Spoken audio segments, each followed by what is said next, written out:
Miami's Community News. We've been having a great time here. This is our president. Our guest today is Steadman Stahl, the president of the South Florida Police Benevolent Association. Welcome and Happy New Year to you. Thanks for having me. And how was your New Year? Everybody's good so far, healthy, and we're really excited to be alive and to.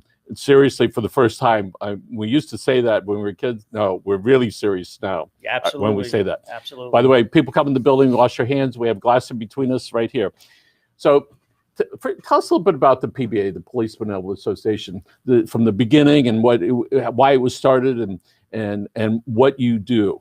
Really, the PBA was started back in the 60s, 1960, and it was a organization that was really designed to go out there and help the police officers, just like any other union out there, to make sure that we had good working conditions, pay, benefits, representations, and then it's really evolved. We've really have gone, one of the presidents back then, Charlie Maddox, learned that you had to be very involved in politics, and we've got involved in politics and through elections and endorsing people and getting involved, because we understand that everything that affects our police officers, correction officers, dispatchers, the people that we represent, animal services, it's all dictated by government.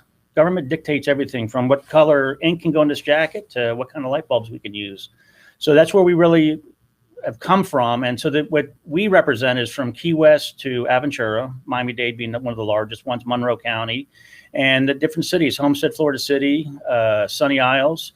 And these are the different cities and local governments that we work with, and trying to create a better working environment for the officers, safer, and being part of the community. So you're the president, and you have a team that's on the board. I do. We have an executive board and a board of directors, a great executive team and a great board of directors that are very involved, and we're very involved in the community and different events, from blood drives to food giveaways to different charity events. And how does somebody get on the board? How does that work? For the board, we have elections every 4 years. They go to all the members. All the members they vote the board of directors, and then from there, we used to have a policy for the executive board that you had to do a couple of terms. We changed the requirements that you had to do one term to be on the executive board. And one of my campaign promises when I got elected was to put term limits on the presidency. I have a term limit. I have a term limit policy for the president. And how long is each term? Each term is 4 years. Right. So the PBA represents police, if they're a member. Yes. Represents the police officer when there's a problem with the county or a problem with the city, or they're involved in some situation, that they have representation. Yeah, it's not only the legal representation. We just had one of our board of directors just pass away from cancer. We have a love fund that it's a charity that helps police officers. We work with other groups, the Police Officer Assistance Trust. So it's not only just for the legal aspect of it. It could be financial hardships that they come in contact people could with. Donate to the love fund. Absolutely. We're a 501(c) charity. It's a love fund that we help officers in their time of needs. We just did a big Toys for Tots toy giveaway for Christmas. We tied it with the Marines. And the PBA also has a scholarship fund. We do. We have a scholarship funds for all of our members, and I'm not sure how many millions of dollars we put into it, but every year we give out about 60 to 70 scholarships. These for the children. The children of the police officers that are getting ready to go to college, and I find that sometimes I was getting caught up that I get kind of cynical, and you see the worst of the worst on some of the media that you watch. And it's refreshing to sit through some of these scholarship committees, to hear some of these kids speak, that we have a lot of great kids out there. One of the things, when you recognize people in the form of scholarships, or by mentioning people's names, or by an award, if that's the case, mm-hmm. or through the Love Fund, it really is significant on the receiver and on the giver to be able to do that. It does. And we've had people that have received a scholarship. What we're going to try to do is follow some of the people that have gotten the scholarships, where they've gone to since they've been getting them throughout the years and stuff like that. But college is expensive, schools are expensive, and anything you can do to help these kids out and give them a lift up, it's what I think we're about. It's so significant for a child to receive a scholarship, because of it is, whether it's a partial or full, so many things that I'm good. All right. Yes. And that lasts a lifetime. All right. Yes. Much more than any class they took, for the most part. It's like, my dad was a cop and this, and this, or my mom was, or an ambulance driver. Are they covered on Yes. that? Right. Yeah. And through that union, I was able to apply and receive some funding. So let's talk about the ugly part of the media when they sometimes get on the police and start condemning the police. Let's talk about Miami-Dade County. Sure. More or less, how many incoming calls, is that the correct term, were there for police assistance? I think the last year there was first of all, let's go with contacts. If you're talking about phone calls, but there's contacts that are not incoming phone calls. There's millions of contacts a year, but I believe that last year was over 700,000 to 800,000 calls for service. Service. 700,000 to 800,000 calls for service. For the use of forces, where people actually went and made a complaint against a police officer, it was just in like the mid 200s. And so, out of the 700,000, out of the 700, how often was the gun drawn, more or less? Oh, it depends. There's really no study on that. I mean, but it's very rarely when it comes to the shootings and stuff like that. It is very rare here in Miami-Dade County. We've got extensive training to deal with the mental illness, CIT, which has dropped it dramatically. And what we've been hearing lately is all these shootings we have in Miami-Dade County. We just had a park. We had 8 kids shot. You can almost gauge these shootings now. If there's a shooting down in Homestead, whether you're 13, 14 years old, you can just about guarantee you're going to see a retaliation shooting within the next 4 to 5 hours up in Goulds. It's no trending, kidding. and that's where you're seeing a lot of these shootings come from. It's kids shooting kids. I was just talking to one of our state representatives about, they were talking about doing body cameras, which, I was a little bit hesitant about them, but I'm buying into them now. But I would like to see, when I was telling the legislator that, if an officer we should be held to a higher standard. I agree with that. But if somebody makes a lie against an officer, says that they did something, they did not do it, there should be some kind of statutes or some kind of requirements. And so then he was saying, well, would you support that for all the agencies? I said, well, who's going to pay for it? That's the other thing, that you have to give up money. But I said, right now in this county, we have kids that are just shooting each other. And I don't see the outrage from the community. There isn't. And that's what's sad. And that's what's surprising me. We get one shooting, get an officer involved in a shooting. Homestead, just the other night, we had a shooting at Saturday night, Sunday morning on the doorsteps of City Hall. Yes. And, we have an officer that, thank God he was shot at. It hit his wallet and the bullet ricocheted off his leg. Didn't hit him. And it was tragic that a life was lost. But, that the subject that had life, he had an ankle bracelet on, and that's how corrections was looking for him, and stuff like that.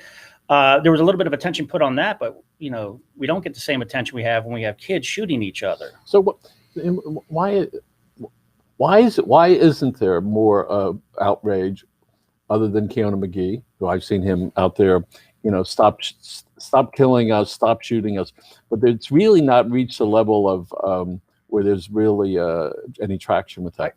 I think that if we get some of the media, when I say media, I don't want to put you, because I think you're doing a great job on hitting the positive stuff that's out there and stuff like that. But I think that there are some professional agitators out there, defense attorneys that focus in on that, and they try to bring attention to shootings when the police are involved, because there's motivation as money in there, right? Yes. And when you have 13-year-olds shooting other 13-year-olds, it's hard to sue anybody there. It's hard to make the money and stuff like that. And I don't know if that doesn't bring the attention. So you think, okay, I know there's not one solution, all right? There's not one thing, but how does it get reduced?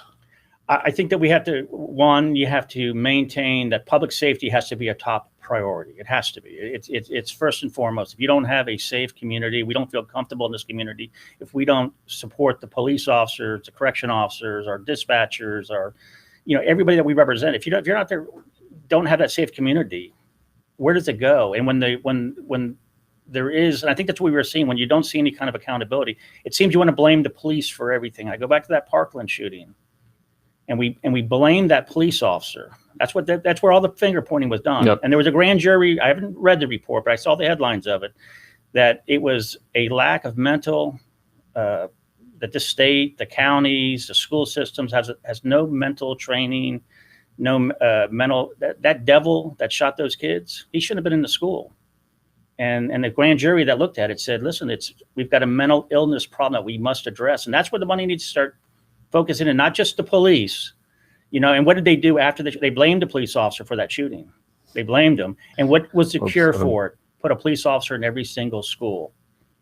Every single school in the state of Florida has a police officer in there, costing millions and millions of dollars, which it's good. I mean, and we're proud to do it. And the police will always be there, and we will always step up to whatever the crisis may be. But we have to address it. We have a mental illness issues out there. We have to address it. And during COVID, there's so many people that are at a stress level, that's really high for lots of reasons. And, yes. And that's all real stuff. And as we sort of get out of this, the post-traumatic syndrome, stress is going to kick in. There's no question about that, because now we realize we're not going to die. Okay, then you go, oh, I lived through it. What did I live through? And I can only imagine, our soldiers and the police officers when they're involved in that. That stuff sticks around. I don't think it goes away. You go home and you flip on the light. You're seeing it now. We're seeing calls for service are up. Calls for service are up, but you're seeing more divorces starting to take place. Where there's more domestic calls are taking place. I think people get when they get stuck in the house and stuff like that. The finances become issues for a lot of people. Money's a root of a lot of relationships that deteriorate. And so we have what is the PBA or the county doing to help those police officers that are having to deal with constant stress themselves, because they're out there every day dealing with people that are very stressed? Well, the MiamiDade Police Department has a psychological services, which, by the way, it's which helps officers and their family members in times of need to deal with the stress that's coming in right now. They're seeing an uptick in the amount of people that are calling in for help. And I think the biggest thing that we were trying to do is we want to address, it's okay to ask for help. There was a time where you couldn't ask for help. You couldn't say, hey, I've got a problem. I need some help. It was a sign of a weakness. And we tell people it's not a sign of a weakness, that there's groups out there that can help you. We're there to help you. There's counseling, and that's where you're starting to see police departments around this county certainly have upped their game when it comes to psychological services for the officers to deal with this kind of stuff. And when you realize what we've all been going through, and I haven't had anybody that's died, from this, but short of that, the stress that we're all under, and it's, I call it the COVID fog, because it's got you by the head, and it's hard to do that stuff, and it's always there. Like, what about this? And we're reminded all day long by this, and face masks, and when's it going to get better? And that when people are feeling stressed, they need to call somebody. Yes. Speak to somebody. They call 211. They can call preferably 211. They'd be able to help direct you. Speak to you if you have a religious advisor. Call them and just say, "I need some help." All right. I used to run a lot, and one day I was running years ago, and I was running with a guy, and he said, "How you doing?" I said, "I'm not doing good." First time I ever said that in 20 years of running. And I had to hold on the fence not to fall over. And I could see the fire rescue down the street. I said, "Let's sit down." I sat down for 20 minutes, and I was fine. I finished it. So he's struggling now with COVID. And I reminded him of that sometimes you just got to stop and say, this is what's happening. All right. Make sure that it's there, and there are people around you that will support you, but you got to speak up, because if you don't speak up, nobody's going to know. Correct. So, and you got to learn that disengaging. I think that's where when I say disengage, you have to get that, people are stuck on the Facebook, and they're stuck on social media. And then you watch the news, and we're just so ate up and on things that are really out of our control. You can just control your life. And then I think everybody's being touched by somebody passing away. Yes. I just had a good friend, 56 years old, just passed away from cancer, 39 days from when they found it to when he passed away on Sunday. And then he's got a son that's on our department. He's a police officer up in the Intercoastal District. He's got another son that just went into the Navy. And now you're trying to deal with that, with the COVID, trying to make funeral arrangements, getting into the hospital to visit. There's all kinds of pressure. And then you go into the day-to-day pressures of the work that the officers are out there dealing with, that they just can't go home. They can't stay home. They have to go out there and deal with it. And then you've got this invisible killer. This COVID's an invisible killer. And that adds to the stress. And you don't know if you're going home or you're bringing it home. You got to make sure that we're washing our hands, and we're doing it, and we're getting through it. So one of the things that I do when I step in the house, I take my shoes off, I clean my phone, I take a shower every day, because I don't want to give it to anybody. All right. And when we do those things, that you feel better. We clean this off every time somebody comes in. We and Tommy back there, we have the cleanest hands in town as we're doing that. And we've been really fortunate. We haven't had any outbreaks here. And that as we look to things getting better, do you think as these injection sites, vaccine locations set up, there are going to be some long lines unless there are a lot of people, a lot of locations? Are there going to be any police at those? And who? They're doing it. They had this morning. I heard that they Hard Rock did a soft switching from the COVID testing to vaccine sites today, and there was a little bit of confusion and stuff like that. I think what we're kind of dealing with right now, and I don't want to trivialize it, but it's a Titanic. Yes, you have 3,000 people on a ship, and you have enough lifeboats for 1,000, and that's what's happening. And eventually we'll catch up. I go back to a year ago. This time, a year ago, yes. The biggest crisis was finding toilet paper, right? Yes. And hand wipes. Now we have plenty of that stuff, and the shots will be there. You got to continue washing your hands and stuff like that. But I think even once we get over this curve, I think it's going to change the game. I think how we go to restaurants now and how do we shake hands, or do we got to continue the fist bumping or elbow bumping and stuff like that? It'll be, when we look back in a couple of years, yes, we're going to go, oh, remember that? All right. Oh, yeah. And when you tell our grandkids that are this big, remember when you were wearing a mask? And they're going to go, no, I don't remember that. I can already hear that conversation. Right. Well, there was a time that for about a year we were doing that. All right. And a lot of people got sick from it. So do you think there will be, because some people have asked me, police if there are long lines at these places for vaccinations? And yes, we're there now. We are there now at the testing sites, and I think all it's going to do is it's going to convert when it turns from the testing sites to the injection site. There's going to be long lines. I think there's people wanting.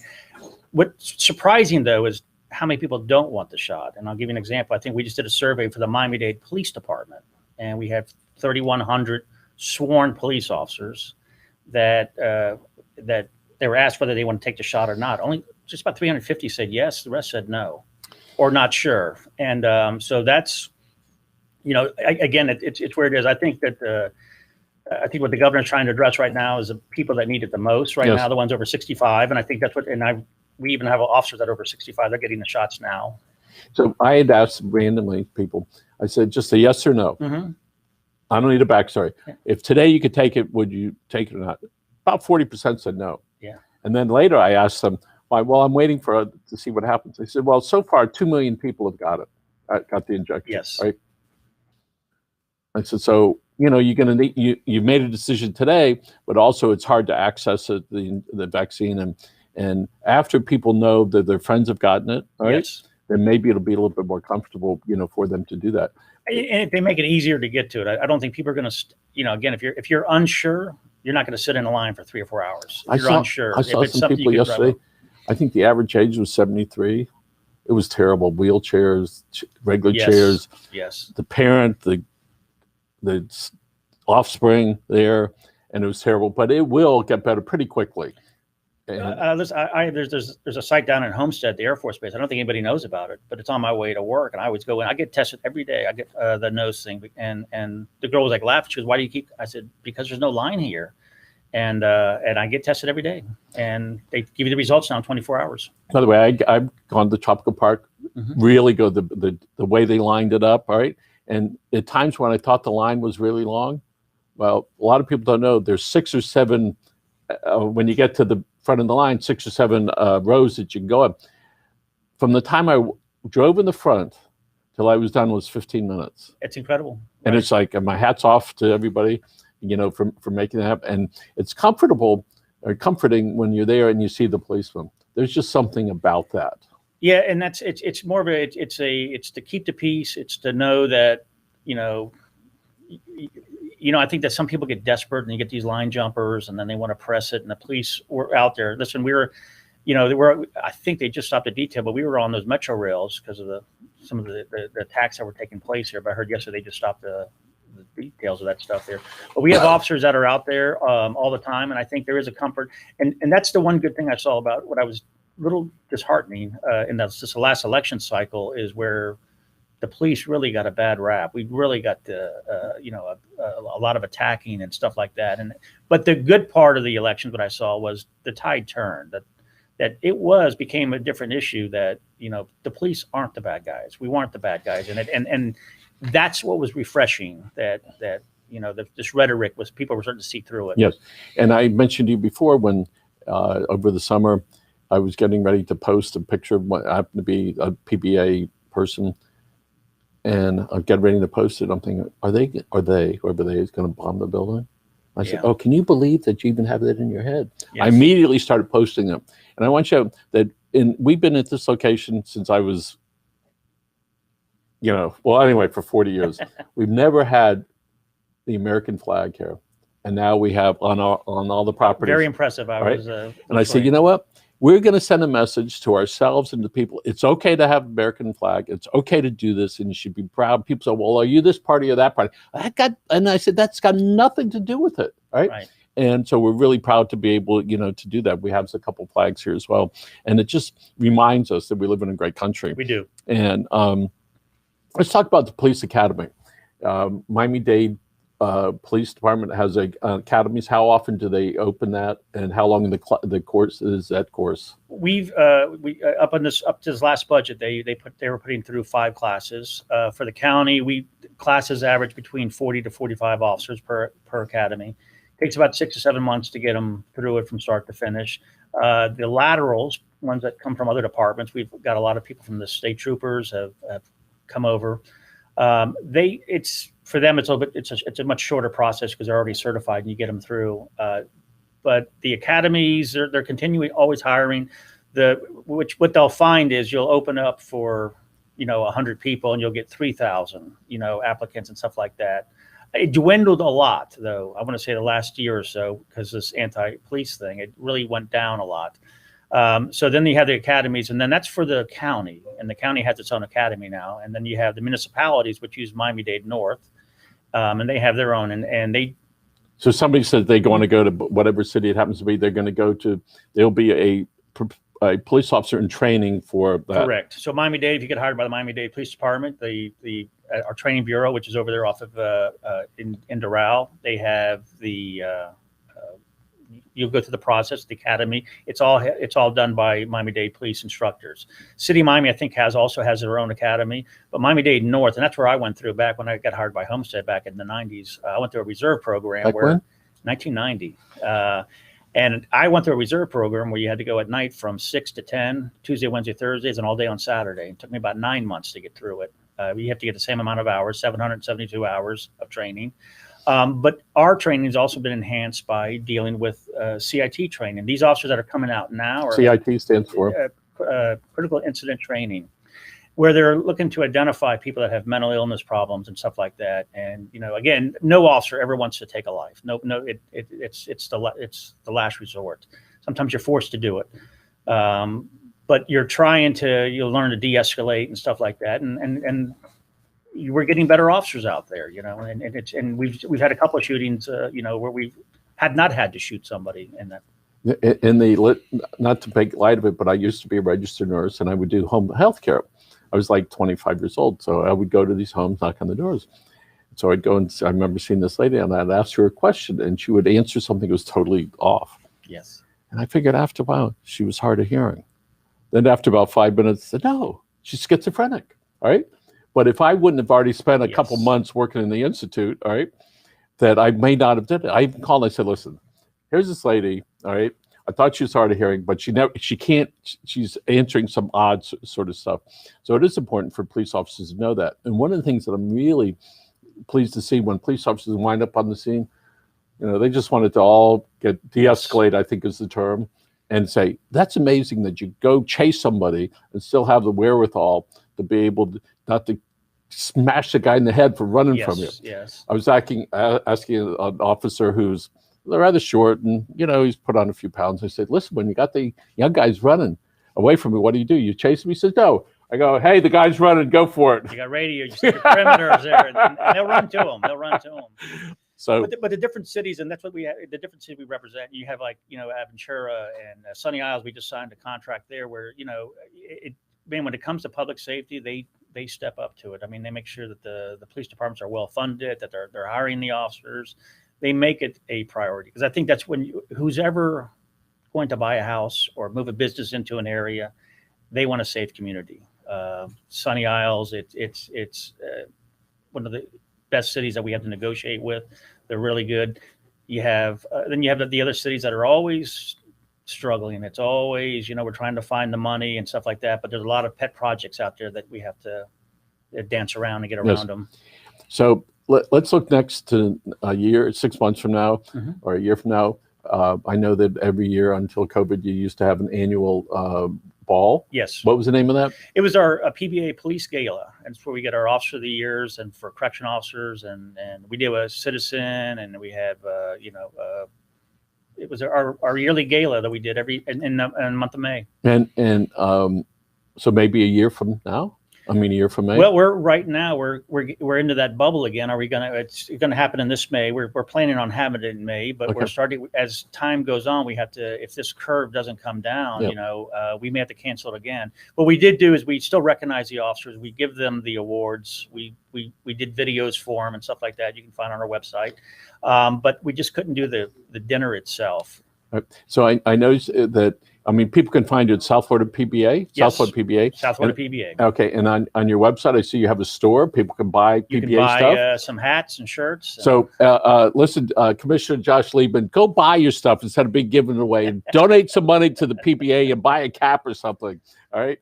And you're not a policeman, all right? So also you have on there, you have your Heat newspaper, which is a trade, you mean for the union? Yes, it's a newspaper that we put out to the members to keep them informed. We used to do a newspaper. We've moved it to a magazine style form now. And so people can go there and they can look in there. They see pictures of their friends. Yes, and some of your neighbors. I think you were in our last edition. We did one about all the different PBA masks that we had out there, and so we had different people wearing it. We had you, Marco Rubio, Jeanette Nunez. My wife would be so proud. Hey, Grant, we made it. You're in that, yeah, and. I was wearing one of the PBA masks, and so they featured me in their publication. So that's one, and people can go and they can see your mission and how you're helping people. The Love Fund is there. Yes. And one of the big things that all the different departments that we do, we try to highlight the stuff that's going on in different communities. From this Friday we're going down to Key West. There's a police support rally where they're going to be driving through Key West and stuff like that. So we have an old 1980.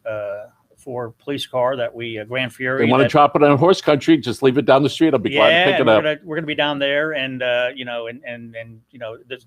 trying to keep the love going there that we're starting to see back for public safety. So the PBA has grown recently. Yes. Down the Keys was one of them, right? Yes, we picked up Monroe County Sheriff's Office. Sheriff Ramsey's down there. We got a good working relationship with him, and it's a different concept. Here in Miami-Dade County, in just 4 more years, we're going to an elected sheriff form of government. So it's good to go down there and work with them. I find it to be very similar to how we do it now. You have a strong mayor form of government. You deal with the mayor. When it comes to the sheriff's office, you'll deal with the sheriff. But we're getting ready to go to a sheriff here, and I think that's going to change the game for a lot of our. And it's a big called sheriff. Yes, the person will, he or she will be the Miami-Dade County Sheriff. So we call it Broward Sheriff. We've been doing that for 25 years. So what is that top person called today? Our top cop is Director Freddie Ramirez, and he's a director. A director. Yes, but he answers to the mayor. But there'll be a sheriff here, which is going to be an elected position. Right. That'll answer to the voters. And that's similar to in the work that person would do, similar to what the current director does. Yes, it'll be that's the leader of the organization, and he's the one that's going to set he or she will set the message of what the agency is going to be going down, as does Director Ramirez. Is it anticipated that the salary and benefits to that sheriff's position will be similar to the director's position? It'll probably be more. It's kind of funny. I believe of all the directors in Miami-Dade County, the ones that have the highest liability is police and fire. And let's put corrections in there, and they're the lowest paid directors out of 23 directors. I know. But for the sheriff, it's statute. I'm not sure what the statute. It depends on your population at the time, and it's dictated by a statute. Okay, so the voters of Dade County said, yes, we want that. Yes. All right. And Remember that was changed on, that was a referendum that was put out statewide, and in Miami-Dade County, it passed by 58%. that's a big deal. You know, and it was a big deal. It passed, and the voters wanted it, and so we're in 4 years. But we're going to have 4 new governments. You're going to have a election supervisor that's going to be elected. That's a brand new government. Here in Miami-Dade County, you're going to have the sheriff. Obviously, you're going to have a tax collector. You're going to have the property appraiser, which we already have now, but he's going to have more autonomy over his budget. And I can't think of the 4th one that we're getting. But there's 4. That's going to be 4 brand new governments. So folks are bringing lots of opportunities, for you to run for office. And one of the things that we recognize is people that run for office, just by virtue that they do it, they put themselves out, and you have to admire the people who do that, because when you get up there, man, people are figuratively shooting at you. It's brutal. It's brutal when you put your name up there. It's brutal. There is segments out there that will just attack you, just for who you are, who they'll question everything you do. If you have a red Solo cup in the hand, they'll call you, that you're drinking. They attack your families, your kids. It's terrible. I mean, it really is. I admire anybody that steps up to that plate to do that. Okay, so what is one of the things, and we got a couple of minutes left, that the police, and maybe hear from the local cities and the government, what is there like officer-friendly type of positions where the police reach out to the young people? Yes, we do, but we under those budget cuts, in the past, and usually what I find out when something starts working, we stop it right as soon as you get the DARE program, which is it's a great program, and it's designed to go out, reach down to the kids, and catch them at a young age and say no to drugs, or to keep them active. And then when it starts working, when we have to cut the budgets, it's where we take things that are working and we get rid of it. And then illegal dumping was probably the greatest one that I can remember. That before I went to the PBA, I was a detective in the illegal dumping unit. We were working on the Redlands, all those dump trucks that were dumping. And then just a few years back, I remember one of the commissioners was very upset about the dumping he was seeing, and said we need to create a dumping unit and so I ran into him at a Starbucks, and I gave him the manual. I said, you already had it. You guys defunded it, and when you cut back, and he was upset about the way the police cars looked or the uniforms looked. I said, well, you haven't bought a police car in 5 years. What do you think is going to happen?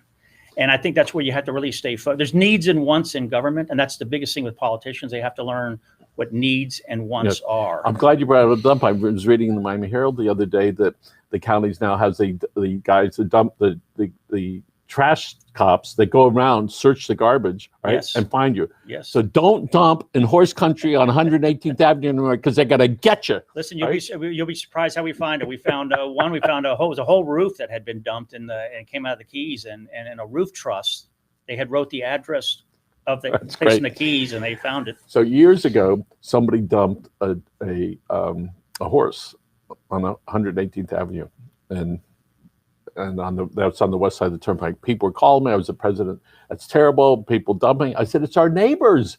People not coming from Pinecrest to dump their horses there. I said, it's your horse buddies that did that. Yes. Right? Yes. And it was. I ran a bunch of pictures, and because I know it was somebody that we were talking to that did it, instead of they have to pay to haul it away or whatever it is. So I'm glad that is returned. I think when you got to go back, and when they in these budget cycles, you have to go into, again, needs and wants. And I think that if you start cutting you cut illegal dumping units out. We had a situation that happened on the Metro Rail. We had people attacked, and the solution was to put the police officers on it. Well, we've done it now. I understand we're taking them off of it. What's going to happen, right? We wait for the next attack, we put them back on it, or we look at it and we say, listen, we have a need to have officers assigned to that Metro Rail system. And it's part of doing business. A gallon of milk is what a gallon of milk costs. Yep.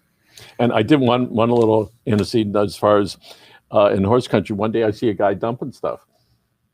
So I pull up right to him, and I try to get his license number. He takes off. I'm feeling pretty testosterone. I follow him, all right?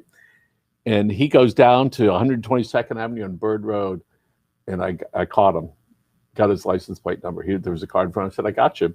So I go to the police. I go, well, we need, is the trash still there? I said, yes, I got pictures of the trash. Yep. And I got pictures of the license plate. A couple days later, they said, yeah, we went over there. The guy said it was his uncle or whatever. But there was some crazy guy It was following us. That was me.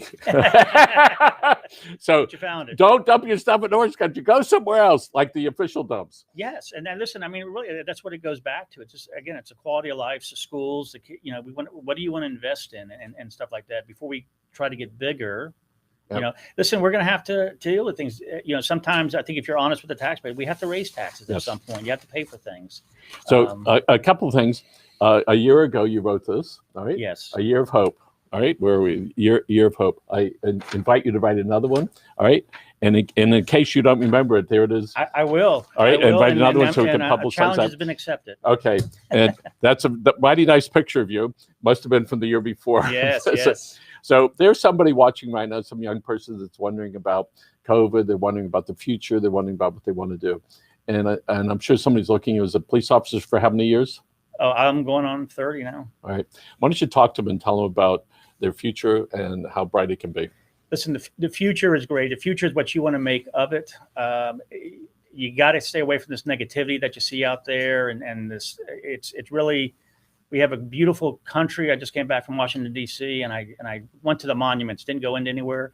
The officers out there have a very difficult job to do. The correction officers, the 911 call takers. We represent animal services, the stray dogs, and like that. Everybody has a very tough job out there. If we just take a time and say thank you and to the next police officer you see, I think that was one of the ads that we ran. And next time you see an officer, tell them thank you, or correction officers. It goes a long way. It's a great profession to get into. The officers out there that we represent, they are part of this community. They are this community. They're your teacher or your coaches and your mentors out there, church leaders and stuff like that. So stay positive. Don't get caught up in the rhetoric out there. I'm kind of glad this election cycle's away and we won't get inundated. I'm just getting ready to go back to my commercials of, I'm going to see Mr. Pillow commercials a little bit more, and the general insurance, let's get those commercials back. Yes. Then all this, I meant to bring it in here. There's 3 registered voters in my house, 3. And I saved every single mailer that came to me, and I meant to bring it in today. And it's this thick for 3 voters in my house. It's not a fishing story. It's just thick. And it's just crazy that the money that they put in there and the negativity, and they just get people just so ramped up, and it's not true. And we're in a good time. We've got a good world here. We're just going to get through it and stay positive. Yes. And by the way, this is part of the ad they ran last year with us. And it says, smile at the next cop you see and thank them for their service, because it is hazardous and they really risk their lives, protecting us. Again, our guest is Steadman Stahl, president of South Florida PBA. Thank you very much for coming in. Thanks for having us, and thanks for what you're doing. Okay. And lots of good health and a lot of happiness. Folks, again, this is Live with Miami's Community News. Tommy, thank you so much. Folks, have a great